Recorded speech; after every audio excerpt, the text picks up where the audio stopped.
Fala pessoal, hoje estou aqui para discutir o seguinte: com essa polêmica toda que está falando aí sobre Rússia, Ucrânia, Estados Unidos, o eventual risco de guerra, que já falei que acho que não vai ter guerra nenhuma, a Rússia é capitalista ou é comunista?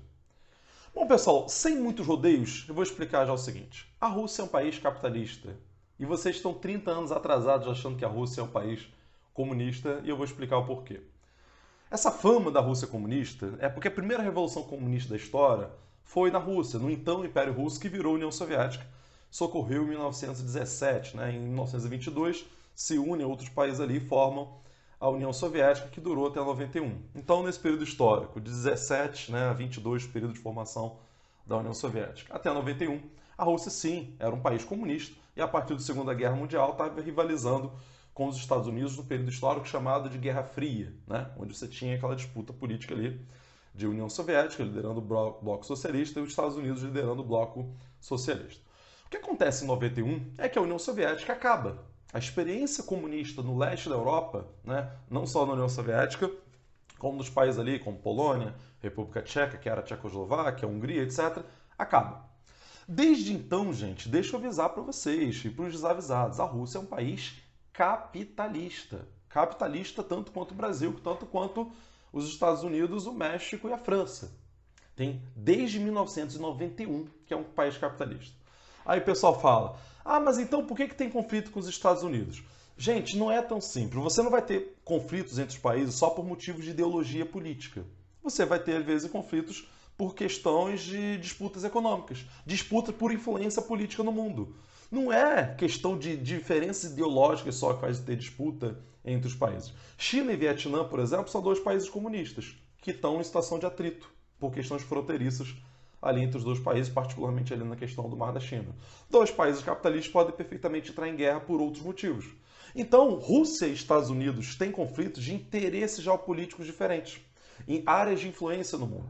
Rússia é aliada de China. Aliás, Rússia é capitalista, afirmo, e China comunista tem uma aliança geopolítica estratégica, porque eles têm interesses geopolíticos em comum. Não quer dizer que eles têm ideologias políticas em comum, não quer dizer de forma alguma que a Rússia seja comunista por isso. Só para dar um exemplo para vocês, o partido da Rússia é do Putin, né, que é o presidente da Rússia, há 20 e poucos anos.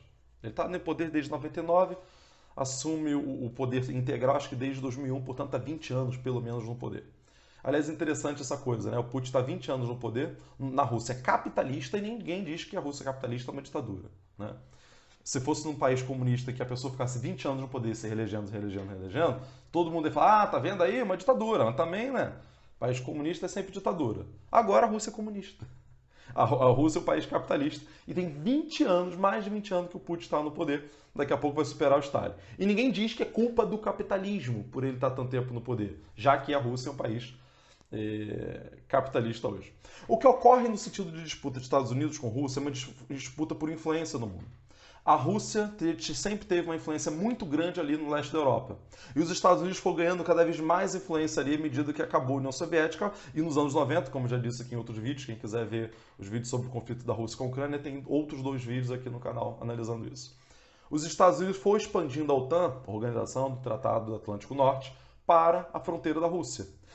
A Rússia tem interesses políticos que são conflitantes com os Estados Unidos, geopolíticos, mas não é no sentido de ideologia política diferente. Né? O Brasil pode ter uma diferença de interesse geopolítico com a Argentina, por exemplo, sem que isso seja diferença de ideologia, que a Argentina é socialista, o Brasil é capitalista. Não necessariamente.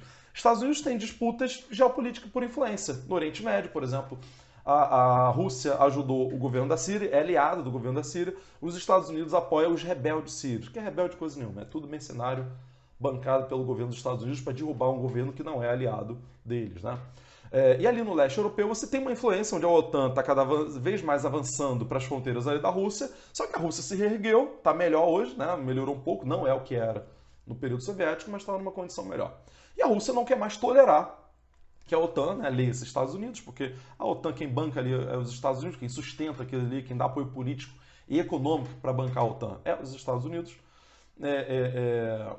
Tem esse conflito da Rússia com a OTAN, né, principalmente Estados Unidos. Então, pessoal, não vamos confundir as coisas. Uma coisa é ideologia política, outra coisa são interesses geopolíticos. E em assuntos internacionais, os países deixam de lado as ideologias e vão de acordo com os interesses diretos dos seus países. Vou dar só mais um exemplo para vocês perceberem isso. A independência de Angola e de Moçambique foi feita por grupos comunistas, particularmente Angola, foi feita por grupos comunistas. Os comunistas libertaram Angola. O governo de Angola, logo depois da independência, era um governo comunista. O governo brasileiro, da ditadura militar, porque foi em 75 a independência de Angola, você estava em plena ditadura militar duríssima no Brasil. O governo brasileiro foi um dos primeiros a reconhecer a independência de Angola e Moçambique. Sabe por quê? Porque é interesse do Brasil manter contatos, bons contatos econômicos com Angola e Moçambique. À medida que eles se descolaram de Portugal, cria-se um vazio onde tinha espaço para empresas brasileiras investirem lá. Empresas brasileiras ganharem dinheiro fazendo negócio com Angola e com Moçambique, que antes faziam comércio quase que não exclusivamente, mas prioritariamente com Portugal. Então os países agem conforme seus interesses políticos e econômicos, não necessariamente com relação à ideologia. Então, pessoal, desde 91 a Rússia é um país capitalista. Aliás, o principal grupo de oposição do Putin na Rússia é o Partido Comunista da Federação Russa, né? Então, só para esclarecer mais uma vez o vídeo anterior, eu não estava defendendo o Putin de forma alguma, até porque eu não defendo. Eu defendo a oposição ao Putin, né? Não tenho simpatia política nenhuma pela figura do Putin. Só separando o que é defesa de questões internas e defesa de questões externas. Você pode discordar de um ponto da política interna, ou vários, ou todos, e ainda assim concordar que um país possa ter razão com relação ao assunto externo. Então é isso, pessoal. A Rússia é capitalista, sim, e não vamos confundir ideologia política com interesses políticos e estratégicos mais amplos. Tá ok? Então, quem gostou do vídeo, pedir para você curtir aqui, comentar, se inscrever e mostrar o vídeo para aquela pessoa que ainda fala besteira de Rússia comunista e não sei o que, papapá. Isso tudo é besteira de quem não tem noção, pessoal. A Rússia é capitalista, tá ok? Um abraço, pessoal. Até lá.